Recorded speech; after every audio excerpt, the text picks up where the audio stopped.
Good morning students. आपका new topic है pre menstrual syndrome. अब सिंड्रोम वर्ड आते ही आपके माइंड में आता है कि बहुत सारे सिम्टम्स क्या हो रहा है, अपीयर हो रहे हैं। Group of symptoms it call syndrome. Pre menstruals मतलब प्री, बिफोर, मेंस्ट्रुअल्स जो भी आपका मेंस्ट्रुअल्स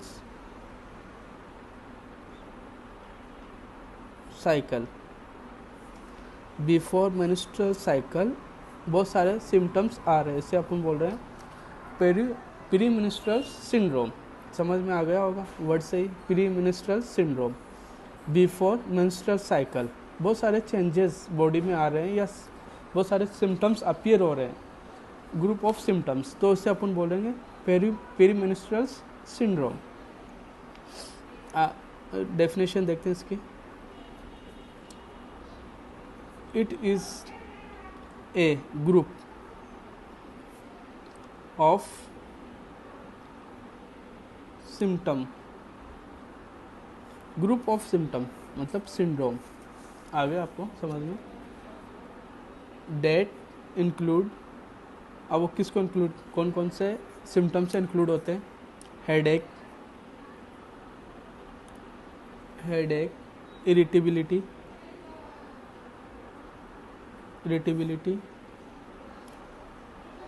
ब्रेस्ट टेंडरनेस, स्वेलिंग, सूजन on pelvic area, that occur before the menses,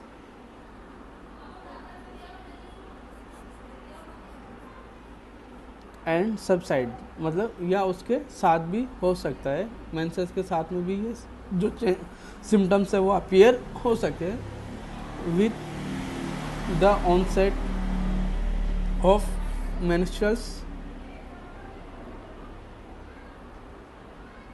flow. I hope आपको समझ में आ गया होगा वर्ड से। Definition, it is the group of symptoms that include headache, irritability, breast tenderness, swelling on the pelvic area, that occur before the menses. कब होते हैं ये? Before the menses. जब भी मान लो किसी की डेट है मेंसेस की 12, तो 12 से पहले ही, जैसे 10 तारीख से ही ये सिम्टम्स से 11 को ये सिम्टम्स क्या हो जाएंगे, आने स्टार्ट हो जाएंगे, अपीयर होना स्टार्ट हो जाएंगे। मेंस्ट्रुअल साइकिल स्टार्ट होने से पहले ये जो सिम्टम्स है बिफोर द मेंसेस, ये क्या हो जाएंगे, स्टार्ट हो जाएंगे। तो इसे अपन बोलेंगे प्री मेंस्ट्रुअल सिंड्रोम। जब भी आपको मेंसेस की जो डेट होती है, ऐसे नहीं कि एक मेंसेस पे, जब भी आपको मेंसेस की डेट होती है उसी टाइम ये सिम्टम्स क्या होते हैं, अपीयर होते हैं या स्टार्ट होने लगते हैं, या मेंसेस के साथ में क्या हो सकते हैं, अपीयर हो सकते हैं। तो इससे अपन बोल देंगे पेरी मेंस्ट्रुअल सिंड्रोम्स। डेफिनेशन समझ में आ गई होगी आपको। इसकी सेकंड डेफिनेशन ये, it is the combination of the symptoms that occur before the menses and subside with the onset of the menstrual flow. तो ये तो सेम ही है। तो इसमें इसके अब बात करते हैं अपन कॉजेस। इसके कॉजेस क्या है? वैसे तो इसके जो कॉज है, एक्चुअल जो कॉज है वो तो है अननोन। क्या है? अननोन। इसको पता नहीं है इसका क्या कॉज है, बट ये चीज़ होती है जब भी मेंसेस होता है। तो इसका जो पेरीमेंस्ट्रुअल जो सिंड्रोम से इसका जो कॉज है वो है अननोन कॉज, बट कुछ रिस्क फैक्टर्स ले सकते हैं या अपन बोल सकते हैं रिलेटेड। तो उस पर अपन लेंगे hormonal changes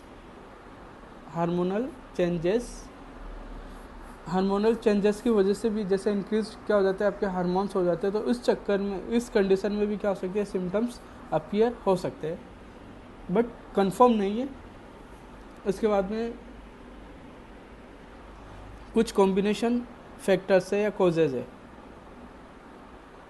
combination factors such as diet, या कुछ जो वुमेन्स है उसमें क्या होता है, स्ट्रेस होने लगता है, मेंसेस के टाइम क्या होने लगा, स्ट्रेस, तो उसकी वजह से क्या हो सकता है, हार्मोनल चेंजेस आ सकते हैं स्ट्रेस की वजह से। और कुछ जैसे कुछ जो फैमिली, कुछ की फैमिली हिस्ट्री है, जेनेटिक भी हो सकता है। और कुछ फीमेल्स जैसे यूज़ करती है कॉफ़ी एंड टबाको, उस कंडीशन में भी क्या हो सकता है, प्रीमेंस्ट्रुअल सिंड्रोम अपीयर हो सकते हैं। बट इसका जो एक्चुअल कॉज है वो क्या है, अननोन है। कुछ एसोसिएटेड कॉजेज लेते हैं जिसमें हार्मोनल चेंजेस है, डाइट है, स्ट्रेस है, फैमिली हिस्ट्री है, कॉफ़ी एंड टबाको यूजेस अगर वुमेन्स कर रहे तो उस कंडीशन में भी ये सिम्टम्स आ सकते हैं। अब ये सिम्टम्स क्या क्या हो सकते हैं, वैसे तो मैंने यही बता दिया आपको, इरिटेबिलिटी, हेडेक, ब्रेस्ट टेंडरनेस। तो उसके वापस से देख लेते हैं सिम्टम्स।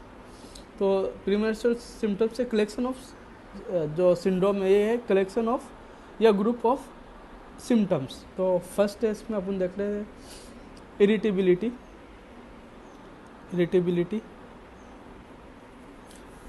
टेंशन, डाइफोरियासिस, इसके अलावा लोअर एब्डोमेन पेन, ये तो हो गया क्योंकि पेल्विक जो भी डिजीज़ है वहाँ।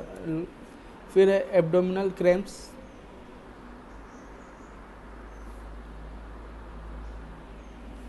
Breast tenderness,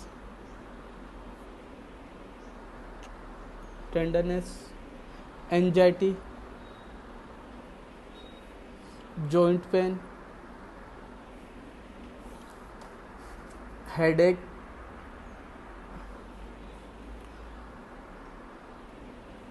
low back pain, diarrhoea,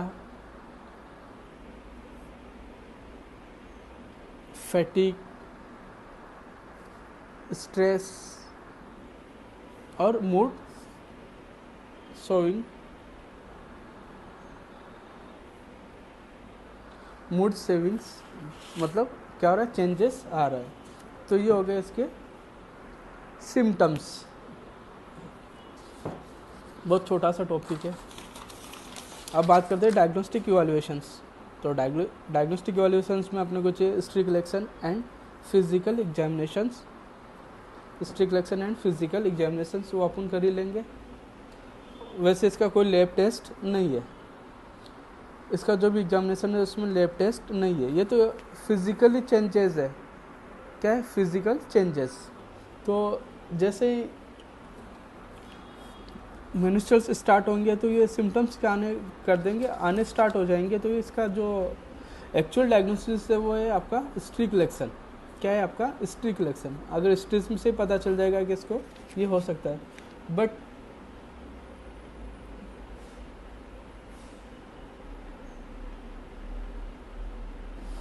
ये बस इसका PMS ही है, प्रीमेंस्ट्रुअल सिंड्रोम ही क्या है, इसका यूनिक डायग्नोसिस है। फिर भी अगर इन्फेक्शस कंडीशन है तो अपन CBC की और यूरिन एनालिसिस अपन करवा सकते हैं। किसको देखने के लिए, कोई भी इन्फेक्शंस वहाँ प्रेजेंट है या नहीं है।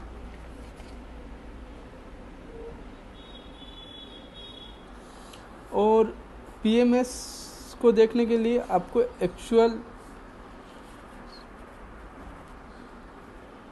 जैसे मेंस्ट्रुअल साइकिल स्टार्ट होता है तो उससे पहले आपको कम से कम 2 साइकिल का आपके पास क्या होना चाहिए, रिकॉर्ड। मतलब कि आपको PMS उस कंडीशन में हुआ था, जब भी आपको मेंस्ट्रुअल्स स्टार्ट होते हैं उस कंडीशन में आपको PMS, प्रीमेंस्ट्रुअल सिंड्रोम अपीयर हुआ था। तो एटलीस्ट आपके पास ये हिस्ट्री होनी चाहिए। तो ये हो गया आपके पास डायग्नोस्टिक इवैल्यूएशंस। अब बात करते हैं मैनेजमेंट की। इसका मैनेजमेंट क्या है, अवॉइड टबाको, कॉफ़ी, कैफीन वगैरह, अल्कोहल, इसको क्या करना है, अवॉइड करना है। प्रॉपर बैलेंस डाइट आपको क्या करना है, लेना है। और अगर पेन वगैरह है तो आपको एंटी इन्फ्लामेटरी जो ड्रग्स है वो क्या करना है, यूज़ करना है। और एक्सरसाइज को क्या करना है, इंक्रीज करना है, जो भी आपकी कीगल एक्सरसाइज वगैरह है। और इसमें अपन कॉन्ट्रासेप्टिव्स भी क्या करते हैं, प्रोवाइड करवाते हैं पेशेंट को। जो भी कॉन्ट्रासेप्टिव पिल्स वगैरह आती है, अगर हार्मोनल चेंजेज है तो उस जो भी हार्मोनल रिप्लेसमेंट थेरेपी है वो अपन क्या कर देते हैं, स्टार्ट कर देते हैं।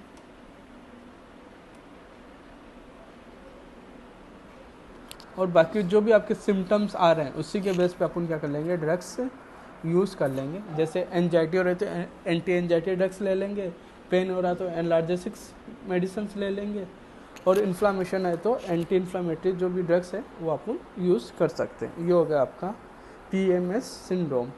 Thank you students.